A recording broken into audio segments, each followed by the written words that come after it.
Hello friends, कैसे हैं आप सब। स्वागत है आपका अपना यूट्यूब चैनल केमिस्ट्री आसान है।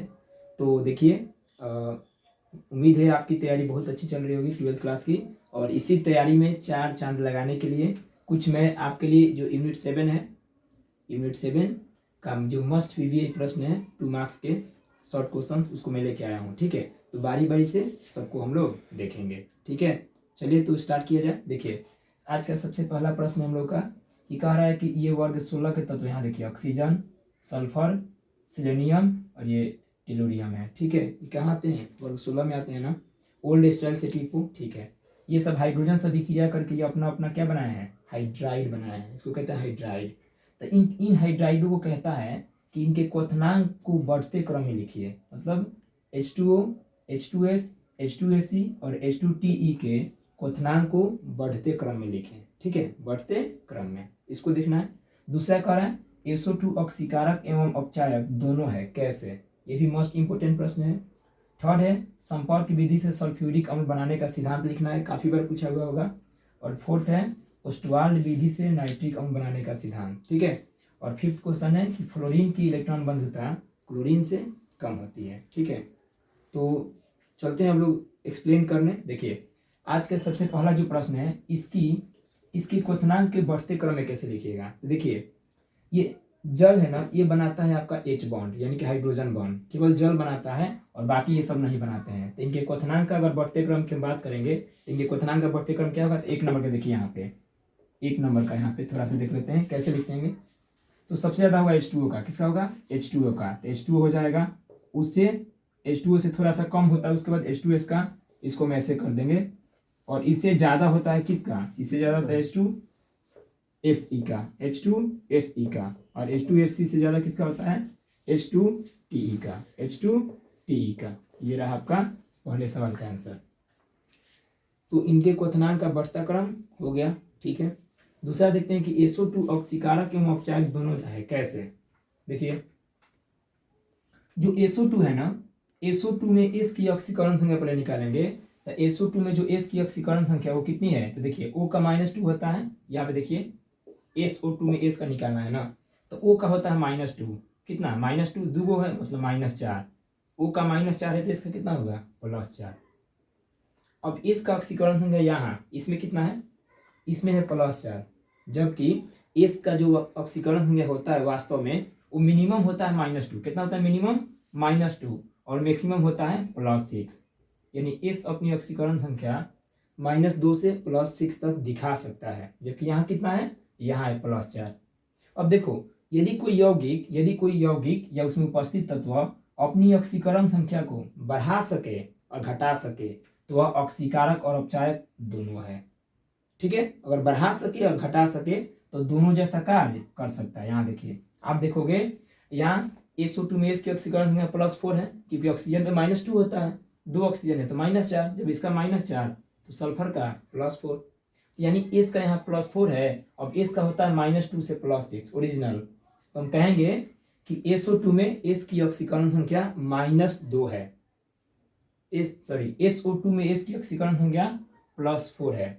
यह अपनी ऑक्सीकरण संख्या को घटा भी सकता है और बढ़ा भी सकता है, इसलिए यह ऑक्सीकारक और अपचायक दोनों की तरह कार्य कर सकता है। ठीक है, इसी तरह एक और सवाल होता है। देखिए, ये सॉल्व हो गया।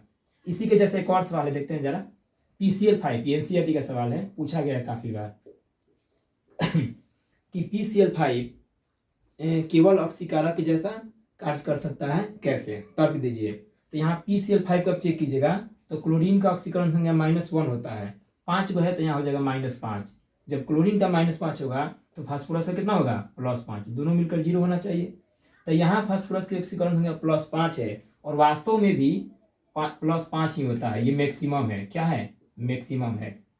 तो फास्फोरस की ऑक्सीकरण संख्या +5 यानी कि मैक्सिमम है, तो यह अपनी ऑक्सीकरण संख्या को नहीं बढ़ा सकता है। जब ऑक्सीकरण संख्या नहीं बढ़ा सकता है तो यह अपचायक यानी अपचायक के जैसा कार्य नहीं करेगा। केवल किसके जैसा करेगा? केवल ऑक्सीकारक के जैसा। तो इसको कैसे आंसर देते हैं? इसको हम कहते हैं कि PCl5 में P की ऑक्सीकरण संख्या +5 है, जो कि अधिकतम है। यह अपनी ऑक्सीकरण संख्या को बढ़ा नहीं सकता है परंतु घटा सकता है, अतः यह सिर्फ ऑक्सीकारक की तरह कार्य कर सकता है।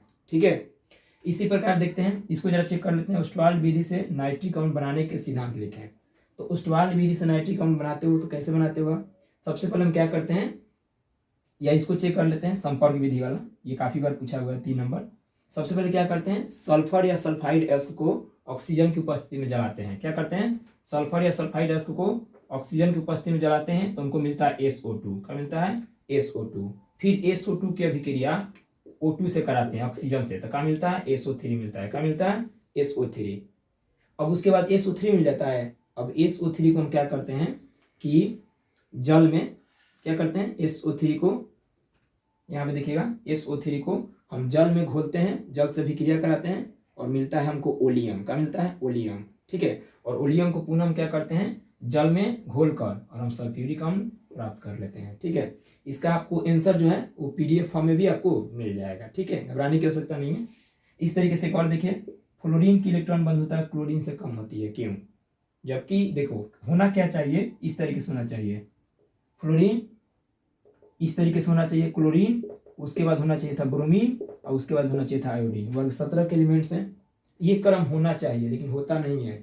समस्या क्या है कि यहाँ पे केवल यहाँ पे बदल गया है। यहाँ पे देखिए क्लोरीन का ज़्यादा होता है, बाकी सब ठीक है, तो ये एक्सेप्शनल केस है। फ्लोरीन की इलेक्ट्रॉन घनत्व क्या होती है, क्लोरीन से कम होती है। ठीक है, तो इसका रीजन क्या कहते हैं कि फ्लोरीन का छोटा आकार होता है। क्या होता है? फ्लोरीन का छोटा आकार होने के कारण, फ्लोरीन का छोटा आकार होने के कारण उस पे जो इलेक्ट्रॉन घनत्व होता है ना, इलेक्ट्रॉन घनत्व बढ़ जाता है। क्या होता है? इलेक्ट्रॉन घनत्व बढ़ जाता है। अतः जो आने वाला इलेक्ट्रॉन होता है ना, वह कम आकर्षण अनुभव करता है। फ्लोरीन का छोटा आकार होने के कारण इस पे इलेक्ट्रॉन घनत्व अधिक हो जाता है, अतः बाहर से आने वाला इलेक्ट्रॉन कम आकर्षण अनुभव करता है। ठीक है, इस वजह से फ्लोरीन की जो इलेक्ट्रॉन बंधुता होती है वो क्लोरीन से क्या होती है, कम होती है, एक्सेप्शनल केस है। ठीक है, तो बस ये क्वेश्चन आज का कंप्लीट हो गया, फिर मिलेंगे हम लोग नेक्स्ट वीडियो। ठीक है, तो ये तो कंप्लीट हो गया। अब देखिए एक और आपके लिए बहुत अच्छा गुड न्यूज़ है। यदि आपका केमिस्ट्री में दिक्कत हो, यदि आपको, या यदि आपका कमज़ोर है, या आप चाहते हैं कि मेरा 95+ आए, ये भी संभव है, ऐसी कोई बात नहीं है, तो आपको प्रतिदिन केमिस्ट्री का लाइव क्लास मिलेगा और इसकी जानकारी जल्द ही मैं नेक्स्ट वीडियो में आपको दे दूंगा। यानी कि 2 जनवरी से, कब से? 2 जनवरी। आप पहले आराम से पिकनिक वगैरह मना लीजिए, 1 जनवरी एंजॉय कर लीजिए, उसके बाद हम लोग 2 जनवरी से कंटिन्यू लाइव क्लास चलेगा और इसकी जानकारी मैं किसी वीडियो में, इसकी टाइमिंग वगैरह की जानकारी दे दूंगा। ठीक है, तो बस रहने दिया जाए, मिलेंगे फिर नेक्स्ट वीडियो में। Thanks for watching.